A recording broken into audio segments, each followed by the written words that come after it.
Raia o dia mais uma vez pra mim. E hoje iremos abordar um anime que brilhou muito em 2017 e chocou muitas pessoas pelo seu traço meio fofinho demais e apresentar assuntos muito polêmicos e pesados, sabe? E esse anime é Made in Abyss. Ou seja, mesmo com essa estética fofinha, o autor se propôs a apresentar esse mundo de forma cruel, pois ele conta uma história de um mundo onde a humanidade encontrou em uma ilha um abismo que possui uma profundidade extrema, e quanto mais se desce, pior fica. Mas enfim, não vou enrolar mais. Agora, bota esse Gohan pra trabalhar, que hoje ele vai sentir a pressão do abismo.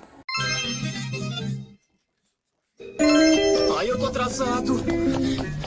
Bom dia pra você, Gohan. E você também, ô gostosa. A história começa com uma garota chamada Rico, que está explorando a superfície do abismo com a sua dupla, que é um moleque chamado Nat. O local que estão é bem seguro para novatos como eles. A garotinha é uma criança que ama demais coletar tesouros. Ela tem literalmente uma visão muito otimista sobre esse lugar, porque ela ama procurar relíquias, que vem do abismo, sabe? Por isso crianças como ela e o Nat estão lá para achar tesouros. Entretanto, nem tudo é seguro na superfície, pois o seu parceiro é encurralado por uma das criaturas mais ferozes desse lugar, o Mandíbula Carmesim. Esse monstro só é encontrado nas camadas mais profundas, mas isso explicarei outra hora. Para salvar seu companheiro, Arika sopra seu apito e atrai a criatura para correr atrás dela. A garota corre pra caramba, mas mesmo assim ela é encurralada pelo Mandíbula, e quando ela estava prestes a ser devorada pela criatura, um raio misterioso atinge ele, salvando a garota. Pô, mas essa menina é bem sortuda. Mas enfim, seguindo um rastro de destruição do raio, ela nota que a potência dessa energia foi capaz de derreter partes de árvores petrificadas, que são árvores que foram transformadas em pedras pela maldição do abismo. Ou seja, o que salvou a Rico tem muito poder latente para destruir algo assim. Por fim, ela encontra seu herói, que era um menino robô desacordado. E de início ela fica impressionada pelo material que é feito o seu corpo e sua anatomia deveras esquisita. Mas uma dúvida que fica em sua mente é: Mas da onde esse menino veio? relacionado a esse menino robô, sabemos pouquíssimos detalhes sobre ele. E sempre temos muitas perguntas sem resposta sobre a sua origem e de como diabos ele foi parar na superfície. Após isso, ela decide o levar até o orfanato para analisá-lo melhor e saber como seu corpo funciona, encontrando Nat pelo caminho, que está meio ferido, mas vivo graças à protagonista. No caminho de volta, eles encontram o Shig, o garoto que estuda sobre o abismo. No outro dia, nos é mostrado o funcionamento da escola dos exploradores, que é formado por carteiras penduradas nas paredes, que provavelmente deve auxiliar crianças a não temer a altura, sabe? Enfim, saindo do modo explicação, a diretora tá dando lição de moral para os seus alunos, para que não guardem as relíquias para si, porque elas são usadas para manter o orfanato, e quem esconder vai ser punido. Então, após o fim do aviso, Jirio, o mentor de Rico, a chama para conversar sobre o incidente com o Mandíbula Escarlate e pede para que ela tome cuidado, pois mesmo nos 100 metros de profundidade, não é garantida a segurança dela. Após esse aviso, o mentor da garota vai embora. E então aparece seu trio de amigos, Net, Shig e Kiwi, que irão ajudar a Rico a acordar o moleque robô desse cochilo demorado. E pra fazer isso, eles dão um choque na cabeça do garoto. Nossa, é muito forte, cara, é muito forte, negócio impressionante. Que finalmente acorda, né? Nada que um choquinho não resolva. De início, o menino fica muito confuso e a Rico toda meio que animadinha por ele ser um robô falante, sendo que ele nem sabia que era uma máquina. Mas enfim, não dá tempo de conversinha e graças a esse experimento, as luzes do orfanato se apagaram, atraindo atenção pra eles. Então, a trupezinha da garota vaza pela janela e ela esconde o garoto robô debaixo de um lençol. Mas é uma gênia mesmo, ninguém vai notar. Então ela vai correndo pra atender a porta, mas antes... Ai, meu dedinho! Então ela atende a porta e tenta distrair o Jirio, que desconfia dela a todo momento. Mas então ele vê um pano na cadeira elétrica e retira, revelando que não tinha nada lá. Então, a Rico toma a bronca daquelas enquanto vê o garoto que se pendurou no teto com o auxílio dos braços mecânicos. Enquanto isso, ele tá levando bronca, ela olhando o teto, por ter feito um apagão no orfanato, e é levada para fora do quarto. Enquanto isso, o garoto, ao vê-los sair do quarto, falava consigo mesmo. Nossa, se aquele cara me visse mesmo, daria ruim pra caramba. Mesmo assim, meu braço pode se alongar. E eu tenho esses bracinhos de metal que se estica. Bizarro. Ai! E qual é a desse capacete? E o mais importante, o que eu sou? Enfim, enquanto ele averiguava a estrutura do seu corpo, a Ariko volta correndo para escapar do Jiryu e eles saltam pela janela com o auxílio da mão elástica do robô. Então, Ariko fica surpreendida com a praticidade e a utilidade dos braços do garoto e pensa em um nome do nada pra ele e o chama de Regu. Então, o que você acha do nome Reg? Pra mim tanto faz, mas da onde você tirou esse nome aí? Era o nome de um cachorro que eu tinha. Ela me deu um nome de cachorro. Por quê? Após essa indignação do Reg, ele segue Ariko, que mostra pra ele a visão do amanhecer da cidade de Ursin. E dá a ele as boas-vindas à cidade, que é intitulada a Cidade do Grande Abismo. E a garotinha cita que ele deve ter vindo de lá das profundezas do Grande Abyss, que é assim que é chamado a Grande Cratera, que foi descoberta há mais ou menos em 1900 anos atrás, em uma ilha remota no mar, com 1000 metros de diâmetro e uma profundidade que é desconhecida tanto no mangá quanto no anime. Dentro do Abyss reside muitas relíquias que valem muita grana. E, consequentemente, isso atraiu muitos saqueadores e exploradores a explorar esse local, que é cheio de mistérios e perigos. No entanto, o que marca a atração para esse local é parecer que ele tem uma vida própria, uma própria vontade, que desperta o interesse de qualquer pessoa a querer enfrentar os perigos do abismo. E a frase que mais marca esse local para mim é: quando você olha muito tempo para o abismo olha para você.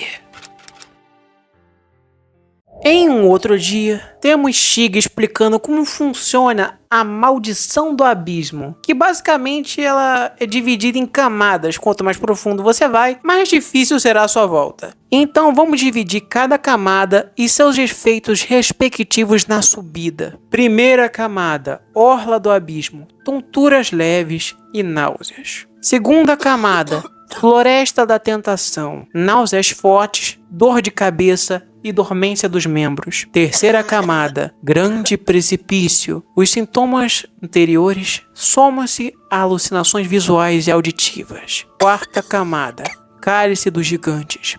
Dor intensa por todo o corpo e sangramento por todos os seus orifícios. Quinta camada, mar de cadáveres. Perda total dos sentidos, confusão e automutilação.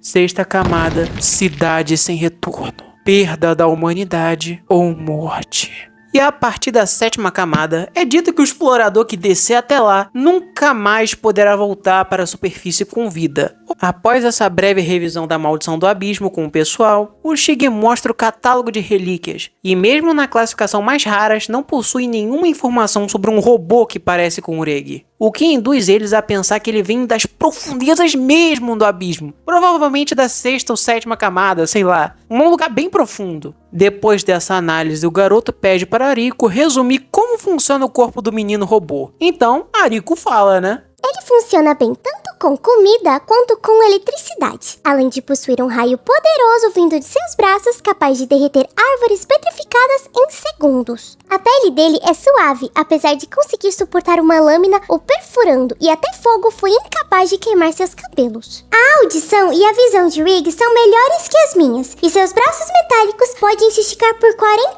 metros, e são feitos de algum material flexível que não puderam nem ser perfurados por uma broca. Suas partes íntimas não parecem ser metálicas, e sim como as de um... Pare! Enfim, após essa análise da anatomia e várias tentativas de destruição do Reg para testar a sua resistência, Shig revela que não tem nenhum registro de algo parecido com um Reg e que provavelmente ele é um Albad, um tesouro supremo do abismo, e que se ele for descoberto vai ser desmontado com toda certeza. Ou seja, para escondê-lo, as crianças decidem disfarçá-lo de um órfão para entrar no orfanato. E de fato, a estratégia funciona, e ninguém desconfia que o garoto é literalmente um robô. Então passa um tempo e eles se adaptando à vida cotidiana no orfanato. E Ariko sempre desejando ser um apito branco, que seria a classificação mais alta de um explorador do abismo. E a maioria dos exploradores do Abyss tem um desejo de ser um, como um Rablog, marido de Litha, a tia adotiva de Riko. Ele é um apito preto, que seria a última etapa para se tornar um apito branco. E nesse momento está em uma expedição no abismo. Depois disso temos Ariko partindo em uma expedição e o Regen ficando com Kiwi, olhando para seu guiso que daqui a 3 dias ele se tornará um apito vermelho e poderá explorar o Abyss como as outras crianças. Enfim, ele ia ter uma conversinha com o garotinho, mas não dá um tempo, né? E já aparece a loirinha chamando o moleque para ver o esquadrão do Rablog chegando na superfície. Enfim, tem uma multidão que se reúne para ver a chegada deles e junto com o Rabosan do apito preto, tem um apito branco que o cidadão já reconhece que é de Liza, a aniquiladora. Reg não fazia ideia do significado desse apito, Ariko já mete essa. Liza é o nome da minha mãe. Após você perceberem quanto esses apitos são vistos como algo incrível nessa sociedade, vou explicar o significado rapidamente de cada apito. Em Made in Abyss, os exploradores são classificados de acordo com sua experiência e até onde podem descer. E essa classificação é feita pelos apitos, que variam de cor conforme o nível do explorador. Os apitos vermelhos são os exploradores da primeira camada. É o nível iniciante. Quem recebe esse apito são crianças ou novatos que ainda estão aprendendo o básico. Eles só podem explorar a primeira camada, onde os perigos ainda são suportáveis. Os apitos azuis, exploradores da segunda camada. Aqui estão os exploradores um pouco mais experientes. Eles conseguem descer até a segunda camada, mas com muitas restrições. A partir daqui, a maldição do abismo já começa a se manifestar com sintomas leves. Os apitos roxos, exploradores da terceira camada. Esse é o nível intermediário. Exploradores com esses apitos podem alcançar até a terceira camada, onde a subida já começa a causar efeitos mais severos. Um exemplo de um é Diryu, mais conhecido como o líder. Ele treina os futuros exploradores no orfanato. Os apitos negros, exploradores da quarta camada. Aqui entramos no nível dos veteranos. Os apitos negros conseguem ir até a quarta camada, um local onde a maldição do abismo já pode causar hemorragias internas ao tentar subir. Um bom exemplo é o Rabosan, um ferreiro habilidoso e um experiente explorador. Apito branco, exploradores da quinta camada em diante. Os apitos brancos são as verdadeiras lendas do abismo. Eles podem explorar até a quinta camada e além. Porém, a partir da sexta camada, qualquer tentativa de retorno à superfície significa a morte ou uma transformação irreversível, que seria a perda da humanidade. Entre os apitos brancos, temos Liza, a aniquiladora, mãe da protagonista.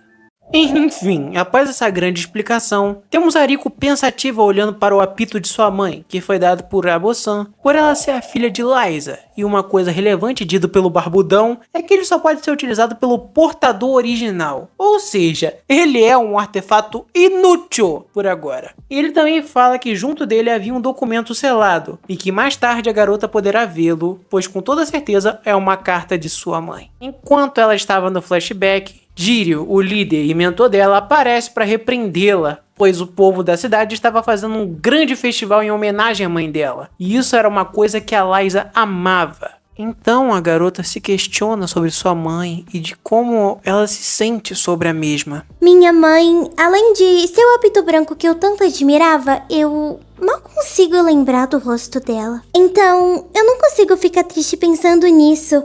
Mas sinto que uma pessoa que eu admirava desapareceu de repente. Então, após esse momento de reflexão da Ariko, o líder fala que sua mãe partiu em sua última incursão pela última vez quando ela tinha 2 anos de idade. E ela era de fato uma lenda da exploração do abismo. Mas ela era uma mulher bem animada que amava a bebedeira, entrava em brigas direto e nunca dava para saber o quão honesta ela estava sendo. E que se ela não fosse um apito branco, ela seria uma tremenda esquisitona. Após o Jiro desabafar, ele pergunta à garota como os olhos delas estão, na qual ela responde que tá tranquilo, sem problema nenhum, enquanto ela usa óculos, na qual o líder revela um detalhe crucial sobre o passado da Ariko. Basicamente, Liza, há 13 anos atrás, havia ficado grávida dela, enquanto teve que descer até a 4ª camada com um time de pesquisa em busca de uma relíquia de nível especial. Essa exploração durou por mais de 10 meses. Foi uma tarefa difícil, pois a equipe dela quase foi eliminada por completo por conta de invasores estrangeiros do abismo. E nessa mesma época, o pai da protagonista havia morrido. E com a gravidez ocorrendo totalmente no abismo, Ariko nasceu na 4ª camada. E para conseguir levar um bebê lá para cima, foi necessário o uso de um artefato repelente da maldição. Ele era muito pesado, mas mesmo assim, ela ignorou o objetivo da missão, que era um sino, para trazer a sua filha para a superfície, com a ajuda de um membro restante de seu esquadrão. Ela abandonou sua missão e o prestígio que ela conseguiria daquele artefato especial, só para ter a sua filha em segurança na superfície.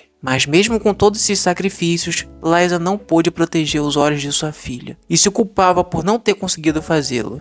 Por isso, Ariko deve utilizar óculos com lente de cristais para sua cabeça não doer por conta dos efeitos da maldição do abismo, que, mesmo protegendo, foi bem severo. Após escutar isso, ela se sente mais animada e deixa de ficar pensativa a partir de agora. Rico agora terá o desejo de ser igual Liza, sua mãe, um apito branco que pessoas contarão sobre suas lendas e aventuras. Então passa um tempinho e Jiro fala para Ariko que finalmente liberaram ela para ver os documentos escritos por sua mãe. Por isso ela deve ir pro quartel-general. Ela sai voado pra caraca. Por isso o Jiro pede que Urege tome conta dela e vá junto. Lá eles encontram vários papéis que contêm informações e desenhos de criatura que a mãe da Ariko fez. Tem até mesmo um desenho que é semelhante a Rig, tirando alguns detalhes diferentes. Mas o mais impactante de tudo é uma carta deixada por ela, que diz: "Estarei esperando no fundo do abismo." E ao ler essa frase, Riko se sentiu impactada, porque isso seria uma confirmação que sua mãe ainda está viva no fundo do abismo, a esperando para reencontrá-la. E isso moldou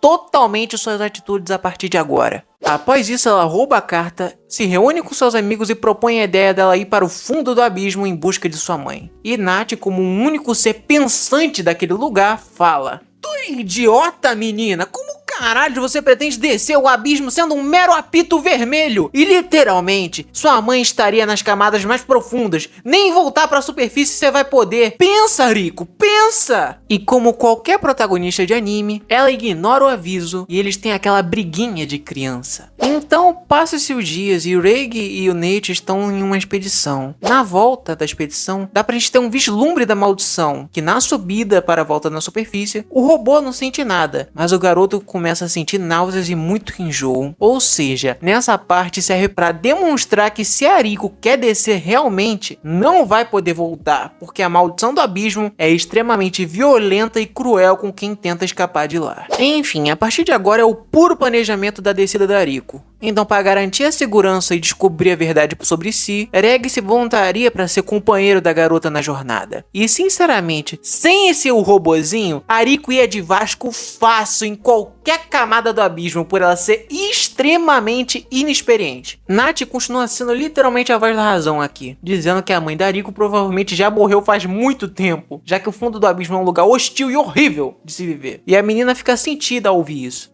Fazer o quê? Pouco tempo depois, chega a hora da partida de Riko e Reg para o Abyss, no meio da madrugada. E para não chamar a atenção, ia um por um pela janela. Mas antes do robô ir, ele vai falar com Kiwi, seu amiguinho do orfanato. Ele está meio doente, então ele diz pra ele que se cuide e espera que o garotinho cresça bem e forte. E pede pra que no dia do aniversário não olhe pro espelho. Ai, o robô acreditando em mito. Para deixar claro aqui, o Nath que contou esse bagulho pra ele. Depois disso, ele sai da sala e dá de cara com o líder, que faz patrulha todas as noites. E provavelmente sabia de tudo. Por isso, libera Oreg de forma tão simples. Depois disso, o garoto reencontra Ariko e seus companheiros. Shig propõe entrar de forma clandestina e ir pela zona das favelas, que é um meio não seguro e proibido de adentrar o abismo. E quem irá guiá-los é o Nat, que tem o conhecimento por ter vivido nesse local. Então, o Nat os guia pelo caminho e quando chega lá, todos apostam nas capacidades do Oreg para protegê-la, e Ariko pretende sempre mandar balões com mensagem para eles. E antes de ir, a garota conversa com o Nat e o conforta, dizendo que nunca esquecerá dos momentos que passaram com o pessoal do orfanato, e que sempre estarão conectados pelo Abyss. Com isso, finaliza a despedida deles, porque os moradores daquela região começaram a acordar, e ia dar muito problema se vissem eles ali. Por isso, Rico e Reg se penduram na ponta da plataforma e saltam. Não sabemos o que acontecerá com eles a seguir, mas os desafios que essas crianças se enfrentarão serão enormes. Agora, a jornada dos nossos protagonistas começa.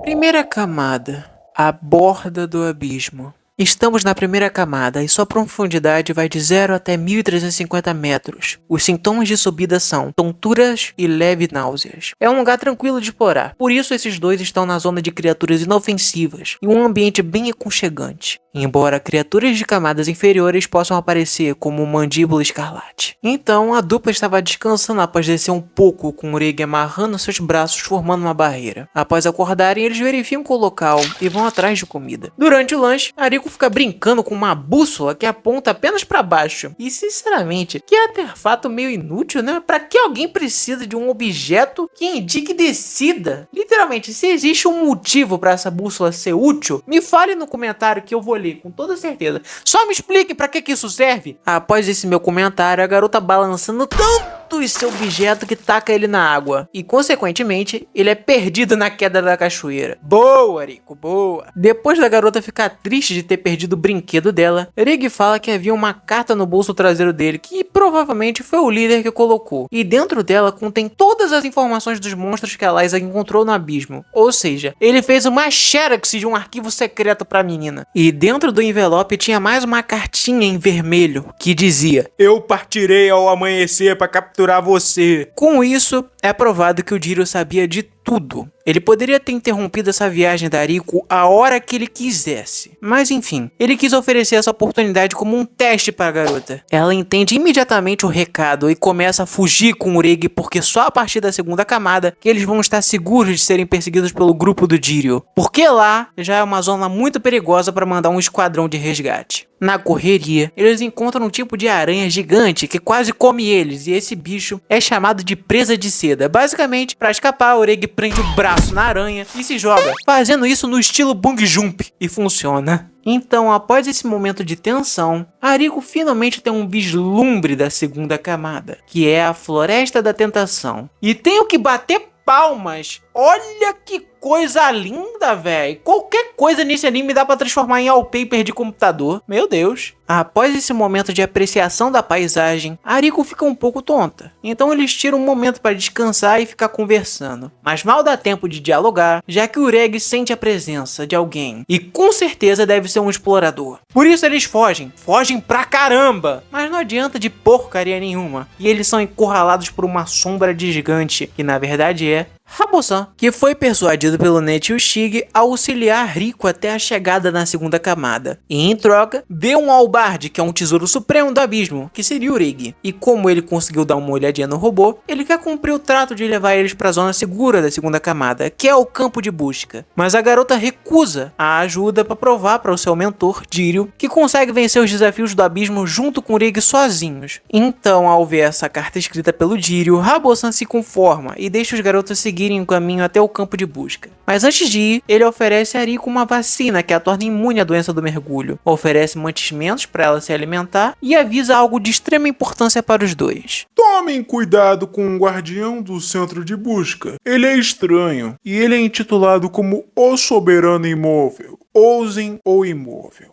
Um apito branco ainda ativo. Foi ele quem ajudou a te carregar para a superfície quando você nasceu. Peço, por favor, tenha cuidado com ele. Eu não posso entrar em detalhes, mas Ariko pode encontrar coisas terríveis lá. Ao ouvir isso, a garota começa a listar coisas que quer saber de Ouzen, mas é interrompida por um abraço. Sim, vai ficar tudo bem. Você tem um parceiro reconfortante, afinal. Reg, tome conta do Ariko. Entendido, deixa comigo.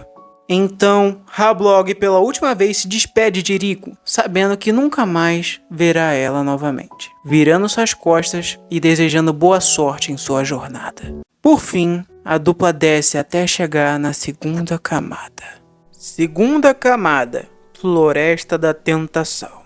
E estamos agora na segunda camada, e sua profundidade é de 1.300 a 2.600 metros. Os sintomas de ascensão são náusea pesada, dor de cabeça e entorpecimento dos membros. Ou seja, aqui já piora bastante. E o local tem a presença de criaturas perigosas e agressivas. E quando eles chegam na floresta, a dupla comemora bastante por não serem mais perseguidos pelo esquadrão de busca. Mas em meio dessa comemoração, Reg pensa: Podemos ter escapado com sucesso dos humanos, mas agora seremos perseguidos por criaturas que existem fora do território humano. Tenho que ficar atento a partir de agora. Então eles adentram a floresta. No entanto, eles escutam algo. Socorro!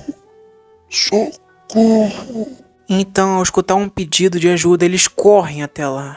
Mas então... Reg é um explorador de cavernas. Deixa comigo, eu afasto aquela coisa. Calma, garoto, deixe de ser afobado. A criatura é uma porcaria de um lamentador de cadáveres. Eles imitam o som de suas vítimas para atrair suas presas para suas colônias. Então, aquele homem já está...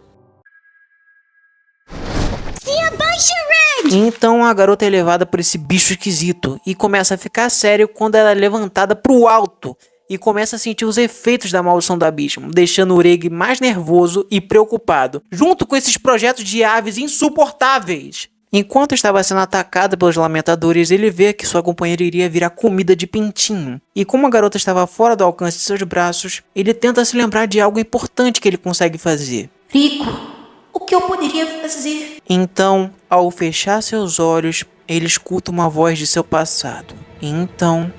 Meu corpo se lembra desse sentimento e o que ele é capaz de fazer. No passado eu consegui fazer algo parecido. E então...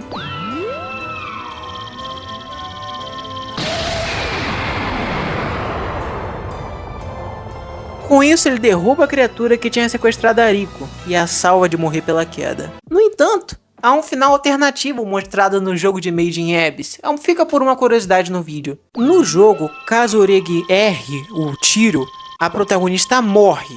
Literalmente. Ela evapora com um raio.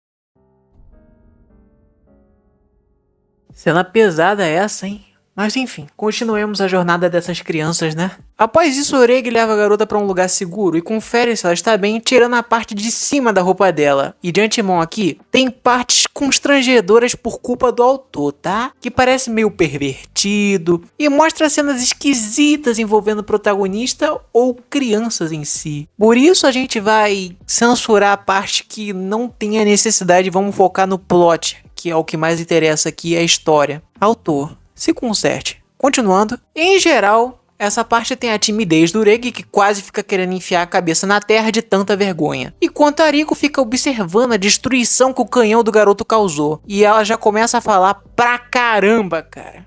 Cê é louco! Reg, seu canhão é incrível! Precisamos dar um nome pra ele. Já sei! Vamos chamá-lo de Incinerador!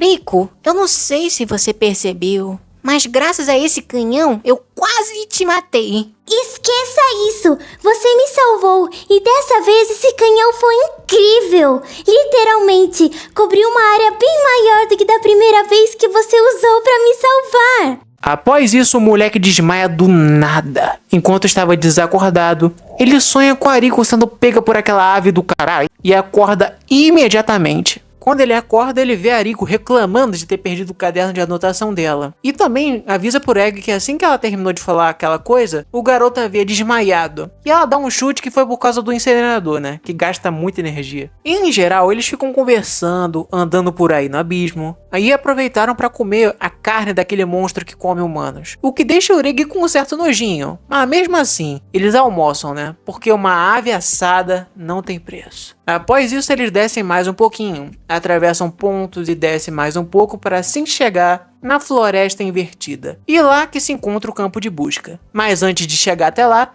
eles precisam escapar dos Imbus, animais que parecem uma mistura de preguiça com macaco, que enche o saco deles por essas criaturas serem totalmente dominarem parte dessa floresta que avesso, né? Contrário, sei lá. Após muitos saltos para escaparem desses macacos, eles finalmente chegam onde se encontra a droga do campo de busca, que curiosamente fica lá em cima. Ou seja, tem que dar uma subidinha para ferrar com a vida do explorador, com a maldição do abismo. Então, Ariko cita que geralmente tem um vigia que observa tudo e que libera um tipo de elevador para os viajantes subirem. E ao escutar isso, Ureg pensa: É complicado, loirinha. Tu é uma bendita de um apito vermelho e eu um robô falante com Alzheimer. Seguindo essa lógica, eles estão totalmente desconfiados. Enfim, após isso, Ariko pede pro garoto lançar seus braços para tentarem subir e de certa forma o plano funcionou. Mas então... Eita. Reg, o que foi? Porra, alguma coisa pegou meu braço! Então essa pirralha de merda tá viva ainda. Então, pessoal, eu vou ter que dar uma parada aqui nesse vídeo porque, caramba, nossa senhora, velho, o roteiro ficou muito gigante. Eu não posso deixar um vídeo de mais de 1 hora rolar, entendeu? Vai ficar muito, muito grande. Então, eu espero vocês na parte 2, porque até pra editar vai ser uma luta, tá ligado? Porque 1 hora de vídeo não dá, cara. Meu computador vai morrer. Então... é só isso, então a gente vai se ver no próximo capítulo, que é na parte 2, que finaliza a história do anime. Mas enfim, espero que tenham gostado. E se gostaram, deixa um like, um comentário, sabe? É muito interessante pra saber o que tá acontecendo e, na real, é porque eu acabei enrolando bastante, porque esse anime deu trabalho pra caraca pra fazer esse roteiro. É muito difícil passar tudo que tem de informação nesse bagulho. Mas enfim, um agradecimento especial pra dubladora que me ajudou, tá ligado? Muito boa, amei ela. Muito pica, ela dubla muito bem. Pelo menos ela tá aprendendo também, tá no início, é normal. Visto isso, pessoal. Até a próxima!